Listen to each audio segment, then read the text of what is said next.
Good morning or good afternoon, everyone, depending on where you're joining us from, and welcome to this webinar today. My name is Martin, and I work as Education Support Manager here at ACCA. Now, this session today is designed to support your preparation for the taxation exam, and I'm very pleased to be joined by our expert tutor, Aileen Edgar. Before I hand over to Aileen, I'd just like to cover a few housekeeping items. At the bottom of your screen, there are a number of buttons that you can use. So you'll see a help icon on the left that provides you with resources and information to help you resolve any technical issues that you might experience. There's some icons for the slides and the media player. You'll need to see both of these during the webinar, so just make sure that you've selected them. There's also an attendee chat function that will enable you to engage with fellow webinar attendees, and that icon is on the right-hand side. There is a list of available resources, the icon that looks like a file symbol. And if you click on this, you'll be able to access the resources relevant to today's webinar, including the direct links. Please note that you can rearrange your screen to suit you and resize the windows if you need to. And if at any point you can't hear what we are saying or you can't see any visuals, please do refresh your browser. Now, if you've registered for this webinar, it means you'll receive an email tomorrow with details on how you can listen to it again. So don't worry if you miss something or you have any technical issues, as you'll be able to access the recording.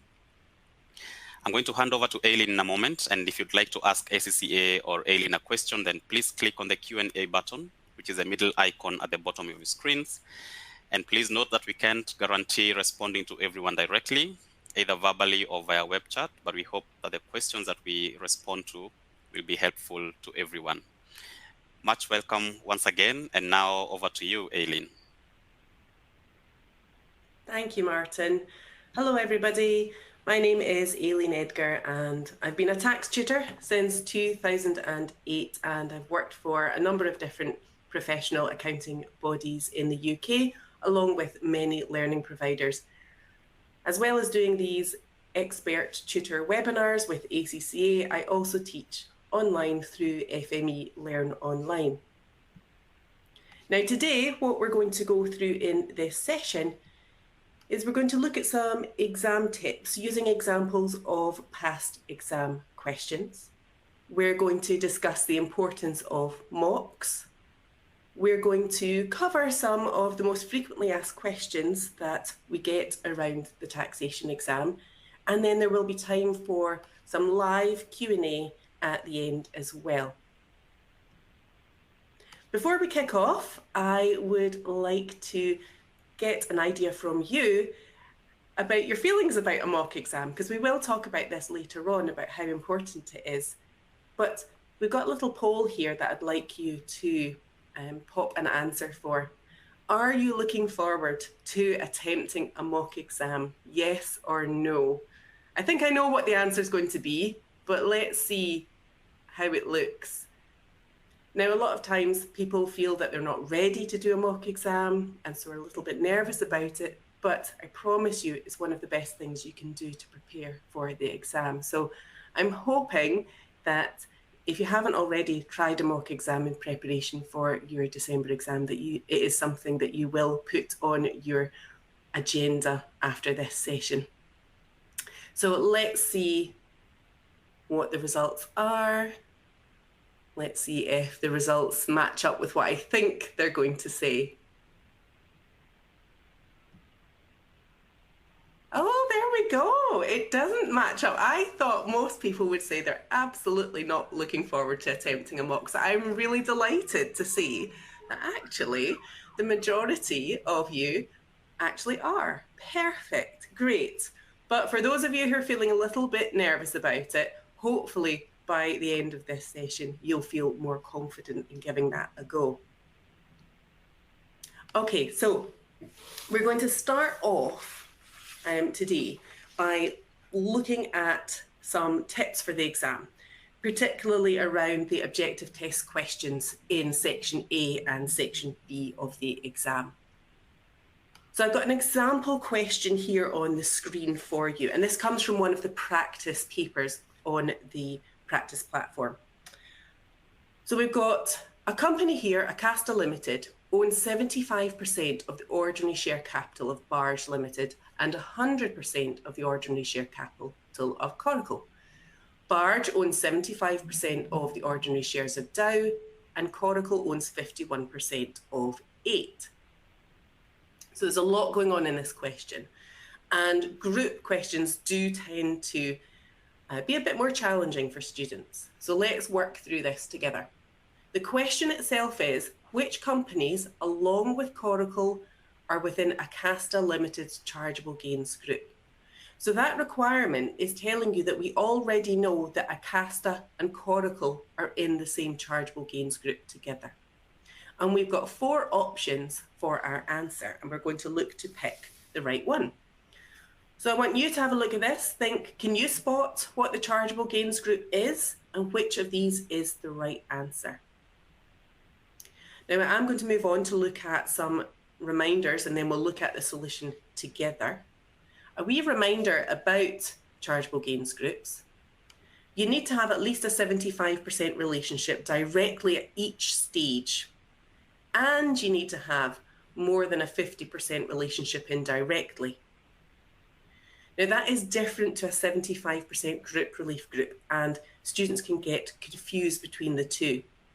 In a 75% group relief group, we're looking for at least a 75% relationship with the parent company, either directly or indirectly.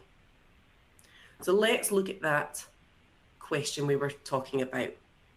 Now I've drawn out here, hopefully neat enough that you can follow it, the structure that they gave us. So we had ACCA as the top company, and that had a 75% interest in Barge and 100% interest in Coracle. So that's what I've drawn there. And then Barge in turn owned 75% of Dow, and Coracle owned 51% of 8.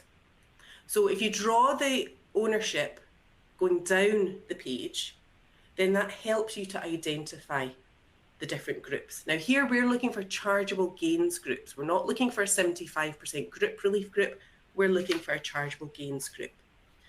So we already know that A and C are in a chargeable gains group because we've got more than that 75% direct relationship between A and C. We're wanting to see if we can get any more companies into that group and make it as large as we can. So here you can see by the blue circle or shape that I've drawn around the companies that is our chargeable gains group. But why? Well, there's a 75% relationship between A and B. So that's definitely in the chargeable gains group. There's another 75% relationship between B and D. And what you want to check is that A at the top has got more than 50% of the relationship in Dow, indirectly via company B. So you would take the 75% and you would multiply that by 75%, and that gives you 56%, which tells you that A indirectly owns 56% of company D. And therefore it meets the 2 criteria we're looking for, and we can include D in our group. Now, what about company E? You can see that that's not been included. Why is that not included? Well, we do meet the more than 50% indirect relationship with A, because you would take 100% and multiply it by 51. However, there's not a 75% relationship at least at each step. So C doesn't own at least 75% of E. Therefore, we can't include E in our group. So we already know that A and C are in the group because we were told that in the question. And therefore, who else are we going to include? We're going to include Barge and Dow.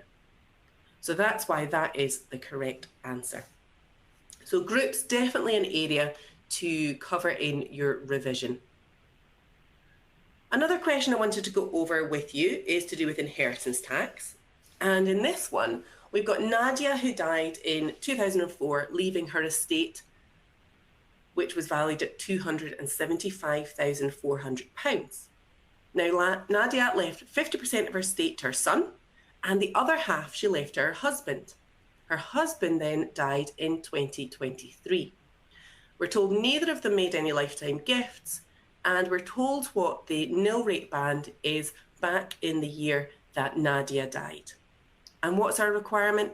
What is the maximum available nil rate band which can be used when calculating the IHT payable to do with Tarek's estate, so the husband? You've got 4 options there to choose from. So this question is around the transfer of an unused nil rate band. And so we're looking at 2 spouses, one who's died and then another one later on. And how much can we apply to the second spouse's death estate when we're looking at the nil rate band? So just a reminder about this, how the transfer of the unused nil rate band works is that we can add the percentage, the proportion of nil rate band, and this works the same for residence nil rate band as well, that's not been used by the deceased spouse or civil partner, so the one that had originally died first. So you would look at the first death, you would work out if there would have been transfers in the estate and in the 7 years leading up to her death that would have used up her nil rate band. And then we can do the calculation. So here's the actual calculation we would need to do to work this out. Of course, if it's an objective test question, you don't need to write as much detail as this. You want to get to the answer as quickly as possible, but it's important that you really understand all the different steps here.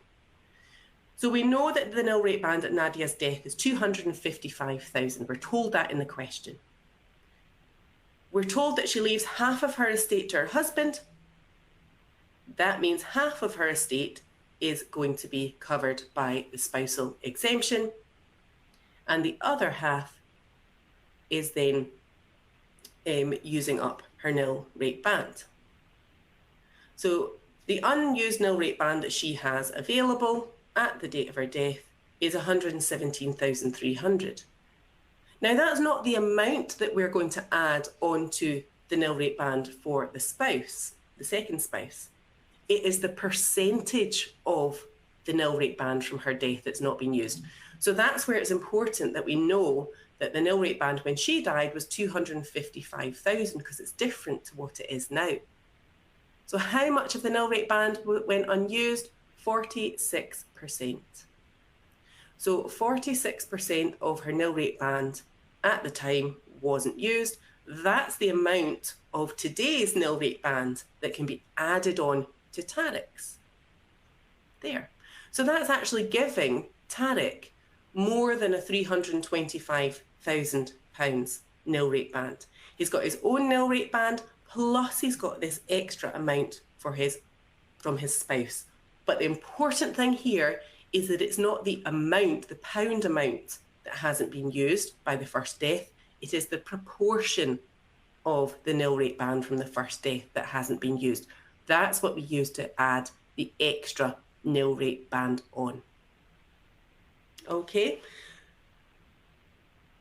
Next, I wanted just to cover off some Section A tips, and then we'll move on to look at Section B. Now, Section A can be a real mix of topics across the whole syllabus, so you really can't question spot. There's different question styles as well that you need to get used to. So we have multiple choice questions, multiple response questions. We have fill in the value, where you just have to write in the actual pound amount answer. You don't have options to pick from. You can have drop-down boxes. So you do need to make sure that you're practicing different styles of exam to prepare for that. Have a think about whether you want to start with Section A in the exam. Commonly, students will either start with Section A or start with Section C. The best thing you can do to decide that for yourself, because it is a personal choice, is to do a mock exam and practice. Practice doing Section A first. Practice doing Section C first. Put yourself under that time pressure, and then that helps you make that decision, what will make you feel best in the exam. For some people, doing Section A first helps because they know that there's partial credit, even if they make a mistake, and they're focusing on one question, rather than in Section A, where you've got lots of different topics being covered in quite quick succession, and at the start of an exam, you can feel a little bit nervous perhaps, and it takes a little bit of time perhaps for the nerves to settle down. So some people prefer to do section C. However, some people find perhaps the amount of information in a section C question too overwhelming at the beginning of an exam. So it's about finding what works for you and practicing that so that when you're in the exam, you know that you're going to start with section A or you're going to start with section C. There's lots and lots of questions available to you on the ACCA Study Hub. So I thoroughly recommend that you spend some time looking through that. I've got a screenshot here of just some of the questions, and there's actually questions for every chapter, every topic within there. So go and have a look at the Study Hub. You can click on the practice section and it'll list out all the different topics, and you can see that you've got a number of different questions, and these are section A questions. And you can practice them over and over. You can go back and redo them.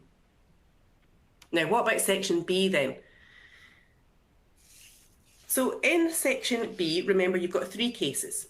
Each of them has got 5 objective test questions within them, and they're worth 2 marks each. So altogether, this section, just like section A, is worth 30 marks.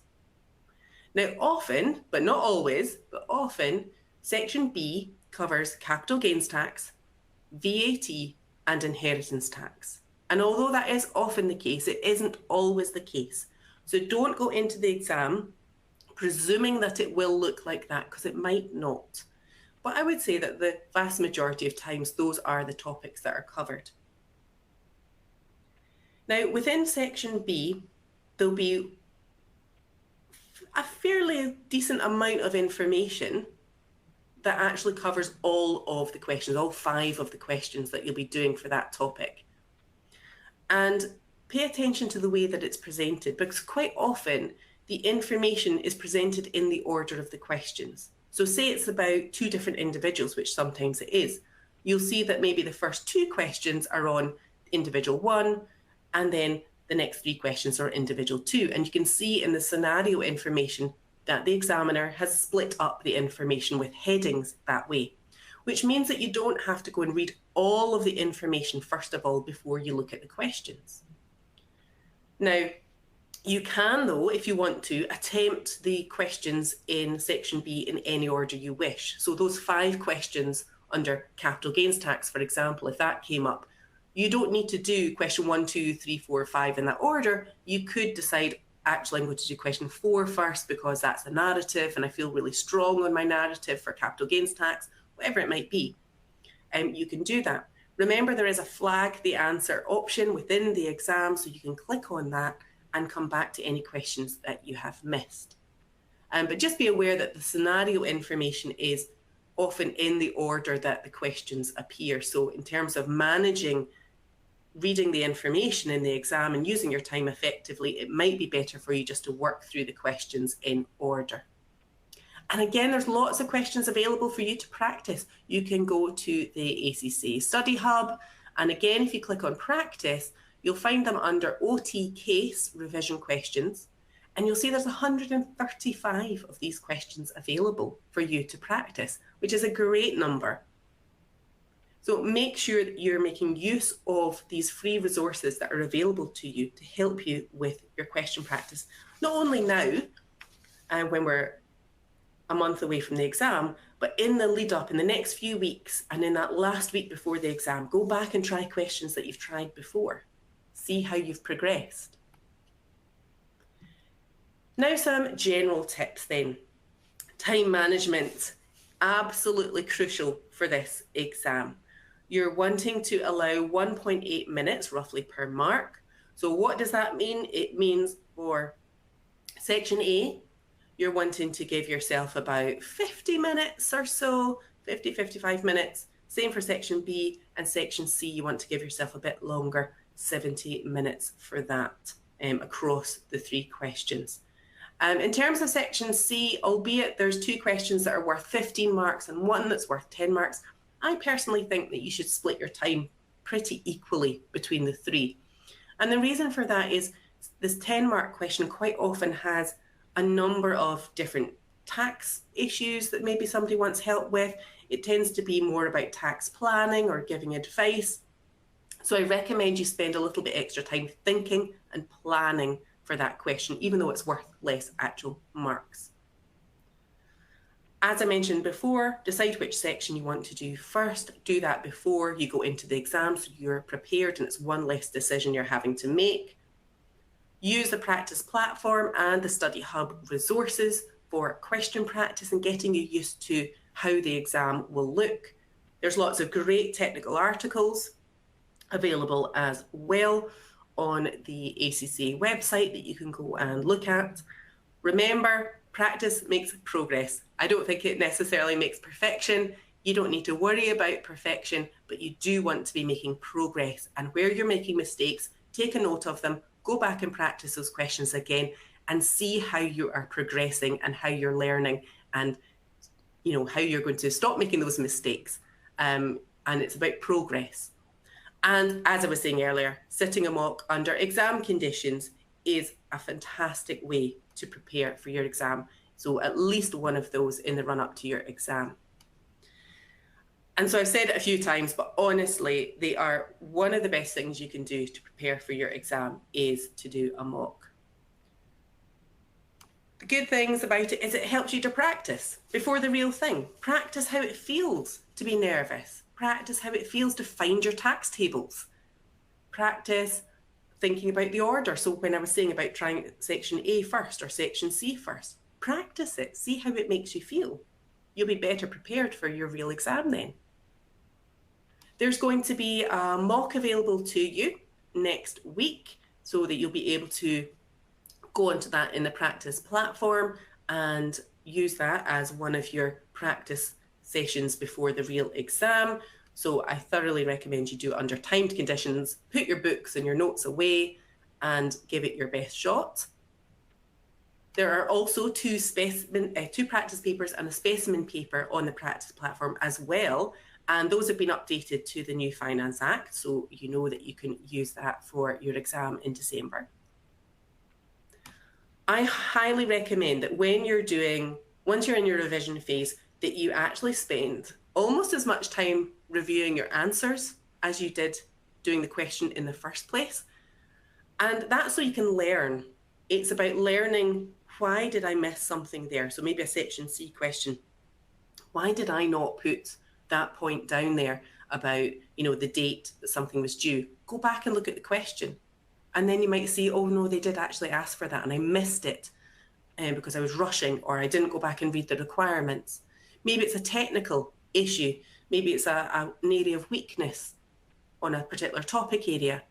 Spend time looking at the solutions. It's not about memorizing the solution, but it's about taking notes from that and helping you to add to your understanding of the topic area. And if you're going to do a mock, which I really, really recommend you do, you are taking a great step towards increasing your chances of passing. I promise you.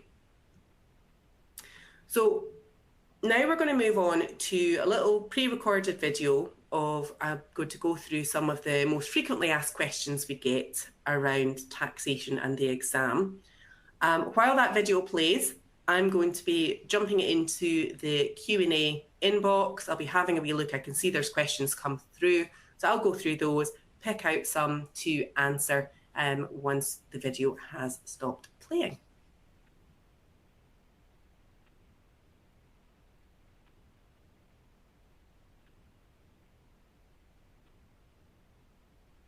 So what are some of the most popular questions that we get asked about TX? First of all, what's the most effective way to practice those Section C questions? Those are our long form questions where you're getting credit for your workings, where you have 3 questions, 2 15-mark questions, 1 10-mark question. What's the best way you can prepare for those questions in the exam? Now, you know that you've got the 15-mark questions where one's going to be on income tax and one's going to be on corporation tax. And there are pro formas for those taxes. And absolutely, you need to go into that exam being really confident in those pro formas and knowing how each of the different incomes comes into the pro forma. However, I don't want you to get into a comfort zone and assume that you are going to get a full income tax computation or a full corporation tax computation in your exam. Because the examiner is really good at finding different ways to come at these topics. You might, for example, just be looking at employment income in the income tax question. You might just be doing some trading profit adjustments in the corporation tax computation. So yes, you need to know those pro formas. That gives you the big picture. However, you need to be confident in coming into the calculation at lots of different stages of that pro forma. Working with information you've been given in the question already, where things have already been worked out for you, or sometimes where something's been worked out, but there are errors in it and you have to fix it. So lots of past paper question practice is going to help you see different styles of those Section C questions, so that's important. Another thing you need to do to prepare for Section C is time yourself while you're practicing these questions. To begin with, absolutely, yes, it can take you longer than you would have available in the exam. But as you get closer to that exam date, you really need to start putting a time on yourself and seeing how much you're actually able to get done in the time that's going to be available in the exam for you. While you're going through questions, make a little list of mistakes that you're making as you go. These are areas that you can then go back to your tuition materials and revise again, then go back and do those questions again. And it's such a nice feeling to score things off your list, things that you weren't comfortable with and now you are. So make sure that when you're doing your question practice, you are being really active and intentional about it, and you have that list of errors, and you're then going back and using that to help you target your revision. There's a great article available to you on the ACCA website. It's under the technical articles section, and it's called Higher Skills. And that's going to be really helpful for you in looking at that 10-mark Section C question. So if you haven't read it already, and even if you have looked at it before, please make sure that's one of the things that you do in the last week or so before the exam. It's got lots of examples. It's got some great advice in there as well. So please make sure that you have a look at that before the exam if you haven't already. And then also, practice questions. I mentioned this already. You have to make sure you're doing lots of question practice. Where can you go to get some good questions? The ACCA Study Hub. There are 45 Section C questions in there that you can practice on. We've got some on the 10-mark question, we've got income tax questions and corporation tax questions, so plenty in there for you to practice on.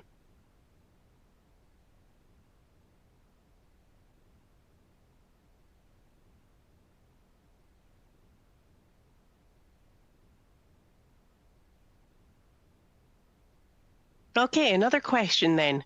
Can we abbreviate labels? Okay, so you know that in tax we have lots of different reliefs and allowances and exemptions, and we like to abbreviate them, don't we? So we have the AEA, the annual exempt amount. We have BADR, business asset disposal relief. We sometimes just say AE for annual exemption. All of those things that you will have seen through reading technical articles, working through questions, looking at the study hub, any of those that you see where abbreviations are regularly made, you're okay to do that in the exam as well. Absolutely. So things like reliefs, the annual exemptions, capital allowances or writing down allowance, tax written down value, your marker totally understands those abbreviations. Save yourself some time. Use the abbreviations in your calculations. As long as it's really clear to your marker what you're doing, then that will save you some valuable time in the exam. So absolutely. Now, what about the tax tables that you've got access to in the exam? How can you use those to your best advantage? Now, the examiner actually picked up on this recently, and what they were saying was that too many students didn't appear to be making use of the fact they've got tax tables available to them. So perhaps they were making mistakes with what some of the exemptions are or some of the tax rates, but they're there for you in the exam. So make sure that you're using the practice platform, because that gives you a real good way of practicing how to find them, where you'll see them, open them up. Start using them as you're doing question practice, because that's a really good way for you to get familiar with the layout of the tax tables, what information is in there, what information isn't in there that you're going to have to memorize. As you go through your question practice, you will start to naturally memorize some of these rates and thresholds anyway, but remember that there is a wealth of information in the tax tables available to you, so save your memory for something else in that exam. And lastly, probably the most popular question I hear students ask about tax. There's so many rules. How on earth am I going to remember all of these rules? First thing I'm going to say to you is question practice. Question practice really, really helps. It helps just with repetition, with making mistakes. It helps those rules to sink in. But you can also gather together some of the common dates and penalties and deadlines and gather them all together onto revision cards or revision sheets you put up around your office, your home, work, wherever you're going to see them on a regular basis. And that can help with those administration rules. Question practice. Yep, I'm going to mention it again. It's really important that you do question practice. It really does help. Also, make a list of some of the errors that you're making. I mentioned that already. That's a really good way of just cutting down all the wealth of information, because you will remember more than you think you do. But what you have to do is focus on the things that you are forgetting. Question practice again. Yep, it's worth mentioning 3 times. It is that important. It is so incredibly helpful with remembering all these different rules. Sitting with notes in front of you, trying to memorize rules is just not going to work at this level of exam. You really have to put that knowledge into practice. Another great thing that you can do is use the resources in the study hub. There's flashcards, there's quizzes. Lots of them in there, and you can look at those and practice them as many times as you like, and that will also help. So that's really active learning, and that's a really good thing, I think, when you are working and studying at the same time and you've had a hard day at work, you're really tired, but you really want to do some studying, but your brain is just not wanting to take in any new information. Go to the study hub, click on the flashcards, click on the quizzes, give some of those a go on areas that you've already covered. And that's a really good way of keeping that knowledge going, working on your application, picking up on things where you made mistakes previously and giving you a bit more confidence. So I hope that's helped cover some of the main questions that we get asked. Some of those, I hope, are ones that you have already been thinking about and wanted to ask, and hopefully those answers are useful to you.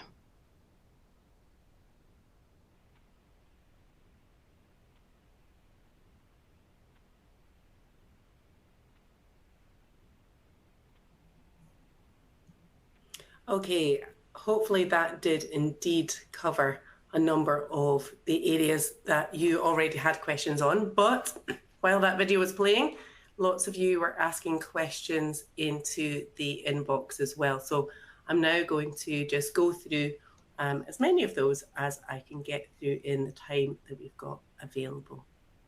Okay, so first of all, I had a question about the Finance Act and changes to that Finance Act. Now, this is a question that gets asked a lot for tax, of course, because each year we have a Finance Act that determines the rules and rates and thresholds for tax. And in terms of your exams, that also applies. And that means that each year, and the year for tax runs from June through to March in terms of the exam year. So the June sitting is always the first sitting where we use the new syllabus under the new Finance Act, and it runs through to the March exam.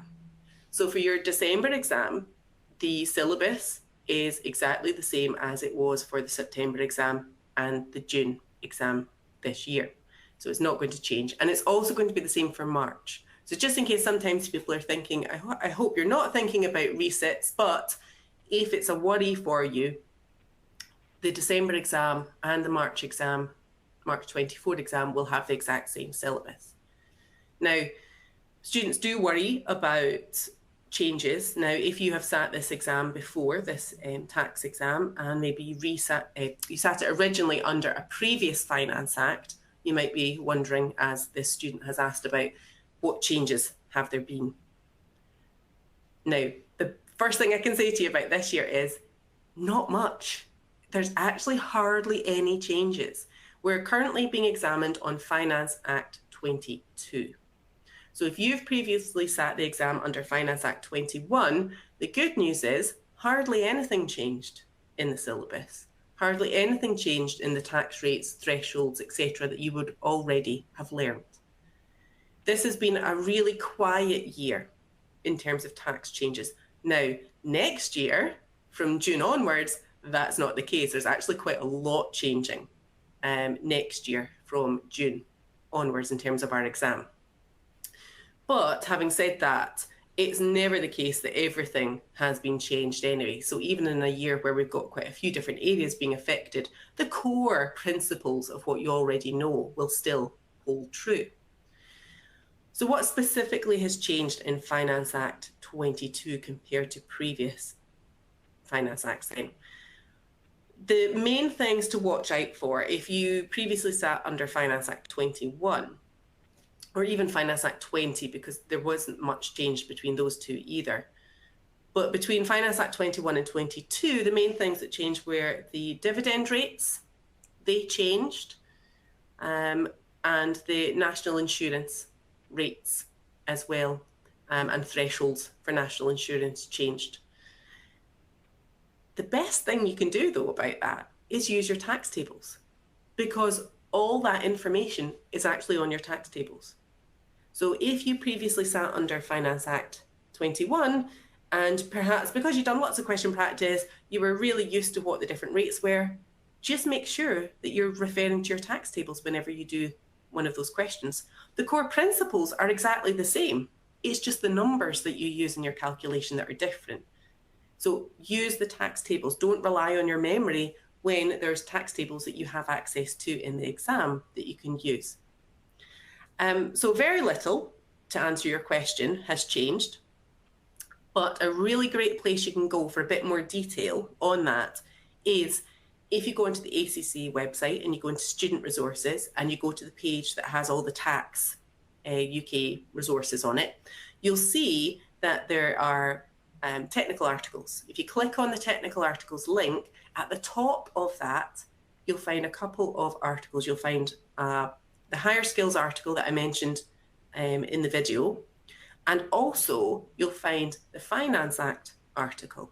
So find Finance Act article, Finance Act 22, and you'll see that's written by the exam team, and it covers the main changes, and it uses some simple examples as well to show a lot of the key areas of the syllabus as well. So that's my top tip for where to go for extra information. But let me reassure you that very little has changed, in fact, this year. It's dividend rates and national insurance rates are the main things. And if you've already sat in June or September, it's going to be the exact same syllabus. And if you're worried about changes coming in, it won't be until June that happens. So I hope that has answered your question and makes you feel a little bit calmer about anything that might have changed. Okay, next question was around, can the nil rate band be above 325,000? So that was back, that very first example, not the first example, second example we were looking at was around inheritance tax and the transfer of the unused nil rate band. So the nil rate band currently is 325,000. That is on your tax tables if you need to look at it. If you need to use other nil rate bands from years gone by, they will tell you what the nil rate band at the time was. And 325 is the limit, but as we saw with that previous example, it is possible for somebody to end up with more than £325,000 because they're able to transfer some unused proportion from their deceased spouse or civil partner. And the same goes with the residence nil rate bands as well. We can do the exact same thing there. So the 175,000 residence nil rate band, it is possible for somebody to get more than that if they are transferring the unused proportion from their deceased spouse. Okay. Next, I had a question about national insurance contributions. Why do we pay them? Good question. So it doesn't have the name tax in the title, but national insurance contributions are a tax. Absolutely, they are a tax. And there's a number of different classes. Again, information's in your tax tables. Don't try and memorize the different classes, the different rates. It's on your tax tables for you. So if you do lots of question practice on national insurance contributions, it should be some of the easier marks for you to get because you're not relying on your memory for the rates and the thresholds, etc. It's all there for you in the tax tables. You just have to practice taking the numbers and putting them into the calculation correctly. So there's different classes of national insurance. What is the overall purpose of national insurance? You know, why do we have income tax and we also have this other tax, national insurance? Well, it's more of a political answer. It's historic, but national insurance contributions in the UK, generally speaking, are for funding a lot of benefits that UK residents can get during their lifetime. So that's things like the state pension, when they hit state pension age, sick pay. If you're an employee and you're getting sick pay, it covers that. Maternity pay. So that's the basic, the government mandated amounts. So your employer might pay you more than that, but the national insurance goes towards that as well. So and lots of other benefits and allowances that UK residents can get in certain circumstances. So national insurance contributions that we're paying now are contributing to, not to our pension necessarily when we're older, but they're contributing to paying the pensions, the state pensions for people now who are receiving them. So it's not an entitlement to future benefits, but it helps to fund the benefits that are currently paid out for various different things. So that's a little bit of history around national insurance and why we have it. There's different classes. We have class 1, which is to do with an employee-employer situation. We have class 2 and class 4, which are for sole traders. There's also another class that we don't cover in the syllabus as well. And they've all just come about for different reasons in order to tax individuals and companies as well if they're an employer and raise some more funds for the Treasury. Okay, so hope that helps there. Okay, another question we've got here is, oh, I've just lost it. There we go. Having difficulty understanding how to apply potentially exempt transfers and chargeable lifetime transfers after death. Okay, so inheritance tax calculations absolutely can get complicated. And what you need to start off thinking about is that there's essentially 3 components to an inheritance tax in terms of approach. Now, this is covering the whole lifetime of somebody, but you've got 3 main areas. You've got lifetime tax on a lifetime transfer, you've got death tax on a lifetime transfer, and then you've got death tax on the death estate. So 3 distinct areas. And within those, obviously, there's lots of complications within those areas, but those are the 3 broad sections. Now, Your question is about somebody's died. So inheritance tax, we always look at things from the donor's point of view, always. And we're looking to see whether their estate, their wealth, has dropped in value as a result of giving something away, whether that be cash or an asset, doesn't matter. If you were to add up everything they own today and how much it's worth, and then tomorrow they'd given something away, how much would their estate have dropped in value as a result? So it's always from the donor's point of view. It's not the recipient that we're worried about. We're worried about the donor. And so once they die, we have to go back and look at the 7 years leading up to their death and see if they made any transfers during their life. So while they were still alive, did they give away any cash, assets, etc.? Now, there's two classifications of assets that they might have given away during their lifetime. We've got potentially exempt transfers and we've got chargeable lifetime transfers, so pets and CLTs. The pets, potentially exempt transfers, won't have had any tax on them while the donor was still alive. That's because if they survive 7 years from the date that they give it away, then there's going to be no tax. CLTs are different. Now, CLTs are where we're transferring something into a trust. So as soon as you see a trust in the exam and somebody gifting, could be cash, assets, whatever, that's a CLT, chargeable lifetime transfer. And we do need to see whether there is tax to pay on it at that point. So when the person dies, we're going to go back and look at the 7 years leading up to their death, and we're going to look for the CLTs and the pets that fell within that 7 year period. Any pets that fall within the 7 years leading up to the person's death, I would now call them failed pets. They're no longer potentially exempt transfers. They are actually now transfers that are going to be potentially taxed. So they're no longer potentially exempt, they're potentially going to be taxed. So I would call them a failed pet. And you've got your CLTs that you would have worked out a tax calculation for. So now what you do is you go back and you're essentially treating the failed pets and the CLTs almost the same, and you're going back. The key as well with inheritance tax is working through everything in chronological order, so in date order. So go back 7 years before the person dies, 7 calendar years. So if they died on the 10th of December 2007, you're going back to the 10th of December 2000. So 7 calendar years, go back as far as you can, and then start working your way up to the date of death and recalculate any failed pets and any CLTs during that 7 year window and see if any more tax is due. Now, for each one of those calculations, you will then have to look 7 years prior to it to see if there's nil rate band or if it's been used up. But I think the two key things with it are knowing that you're going back to the 7 years prior to the date of death, and you're looking not only for CLTs now, but you're looking for pets that fall within that 7 year. In terms of how best you can, get better at that kind of thing, question practice, obviously, no surprise, I'm going to say that.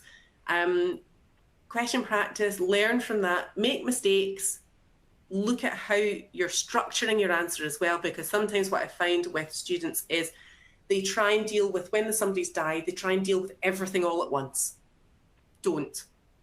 Forget about the death estate, deal with that separately. Do your your death tax on lifetime transfers and work chronologically. So go back to the furthest ago one and work your way up to the date of death. Deal with one of them at a time. And that way, if you have a really logical approach with inheritance tax, it can definitely make things easier. I hope that helps give you a few tips on that area. Okay, what sections to focus on for someone that gets overwhelmed by the amount of information to go through, especially just 4 weeks before the exam? Yep. Tax is a big syllabus, absolutely. Lots of different topics. And at this stage, it's really common for students to get muddled between the different topics because you've got all that knowledge in your head, and it's difficult then to kind of settle on, was that an income tax rule? Was that something to do with companies? Was that because they're an employer? Was that because they're an employee? And get muddled with it. So what I would say to you now with 4 weeks to go is that question practice should be the majority of your study time now. And from your question practice, go back to any notes, learning materials, study hub, etc. that you've got access to, and do it that way. Reading, rereading, notes, writing out notes isn't really an effective use of your time now. Question practice is the way to go. Make sure you're getting a spread across the whole syllabus, because as I said earlier, you can't question spot for this exam. So you need to know about every area. So make sure that you're not sitting in your comfort zone and ignoring some of the topics that you find a bit more challenging. Another question, best way to remember the pro formas. I think actually if you write them out or type them out yourself, that's actually helpful rather than just taking one that you find somewhere else. And then stick it on your wall, stick it on your door, put it everywhere where you see it on a regular basis, because it helps you to visualize what the pro forma looks like. Now, you don't necessarily have to use pro formas in your exam. However, if it's a section C question, you are going to find that it's easier if you do that, because you're not going to get muddled and your marker will be able to follow what you're doing much more easily. And just one little thing on pro formas I wanted to point out is that, yes, you've got a 15-mark income tax question. Yes, you've got a 15-mark corporation tax question, but don't presume that when you go into that exam, it will be a full income tax pro forma that you're doing, or a full corporation tax pro forma. Not necessarily at all. But you do need to know what those calculations look like in full, so that you're able to jump into any part of it that the examiner's wanting you to do. So for example, they might want you to just look at employment income and work that out, or just do trading adjustments. So you need to understand where that fits within the big picture of the full pro forma computation, but you're not necessarily having to do the full computation in the exam. Right, just catch up on the last couple of questions, hopefully, before we finish up. Okay, so in section C, 10-mark question, I mostly see tax planning with national insurance in these types of questions. Is that always the case? No, definitely not always the case. We can have a real mixture of different topics in there. You're right that sort of it's more along the tax planning side of things, but you'll definitely see questions around pensions, inheritance tax in there. Even if you've got some inheritance tax in section B, there could be some inheritance tax in that 10-mark question as well. So no, it won't always be that way. A question about the actual answer space spreadsheet in the exam.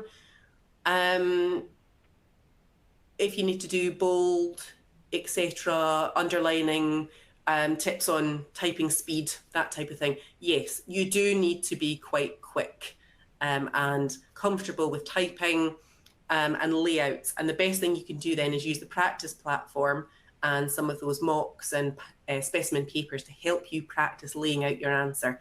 And then when you look at solutions, suggested solutions, look at how they've laid it out and just try and model that in terms of your structure, in terms of headings for columns. You don't need to worry about making things bold.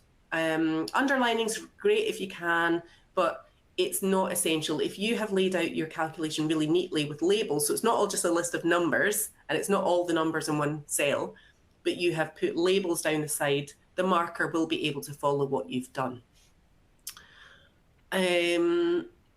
Okay, just what can we finish up? Dates, all the dates in the tax syllabus. Yes, there's so many dates, isn't there?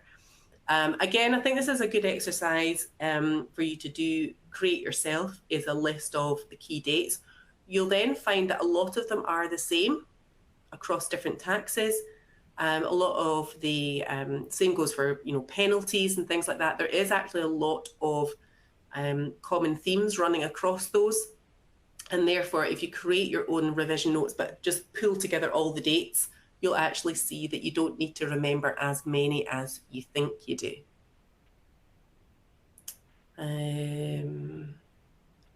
Okay, let's let's see, just to pick up on our last couple. Basis periods. Oh my goodness, yes. Basis period of assessment is one of the most challenging topics, I think, across the syllabus. And it'll not please you to know that it'll be gone from next year. It's gone in, or it's in a transition period in real life just now. And it will be gone from the syllabus next year because it won't exist in real life. That's not great news for you now, I'm afraid. But yes, I think even in the real world, it was accepted that it was complicated. So in terms of how to tackle it, it's coming up with a good method. And the method is the first tax year is always going to be from the day that you start your business through to the 5th of April. That's called the actual basis. So that will always be the case. So that's not too complicated. And then you've got your continuing basis of assessment, where you're taxing the 12 months leading up to the accounting date that falls in the tax year that you're doing the return for. The tricky bit is the second year. And in that second year, just before we finish up, I just want to tell you the 2 questions I always ask myself when I'm doing a question on basis of assessment. So for that tricky second year, so you know what your first tax year is because it's based on the date that you started your business. The second tax year, and we never skip a tax year. So the next one, you ask yourself 2 questions. You're going to ask yourself, have I got a set of accounts that ends on the date, a date that falls in that second tax year? And if so, have I got at least 12 months of profit there to tax? Okay, if the answer to those 2 questions is yes, you're happy because you're on the continuing basis of assessment. If, excuse me, if you don't, then you have to choose which 12 months to tax. In this tricky second year, it's always 12 months that you're going to tax. It's just which 12 months. So it'll either be the 12 months leading up to the accounting date that ends that year, the actual tax year itself, or it'll be the first 12 months of your business. So you've got 3 options to choose from. But question practice, again, is really helpful for that. But I think a good process is helpful too. Okay, have we got time to squeeze in one more question? Okay, last question then. If you need to get some easier marks in the exam and running out of time, if there are any easy ways, yes, I know what you mean. Which area would you recommend, section A, B, or C? Oh, that's a really good question, because section C, you've got partial credit. Even if you make a mistake, you might be able to pick up some marks. Section A and B, a lot of them will be multiple choice, so you can just guess. What I would say is, as you're going through the questions, use that flag for review option. And that means you can quickly go back to ones that you need to. Never leave anything unanswered. So very quickly just go and pick an answer on any multiple choice questions that you've not put an answer for. Obviously, ideally, if you can rule out 1 or 2 of the options, that would be perfect. But don't overrun in section C. A lot of people do that and then run out of time for the other questions. So yeah. Don't leave anything unanswered at all. But practicing a mock will help you with your time management. And I think that's us for time, Martin. Yes, Aileen, that's all the time we had for the session today. Many thanks to you for the great session and the great insights that you've shared. And a big thank you to the audience as well for their participation. We do hope that you found the info in this session useful. And on behalf of the rest of the team at ACCA, just to wish you the very best of luck as you prepare for your exams. Thank you and good luck.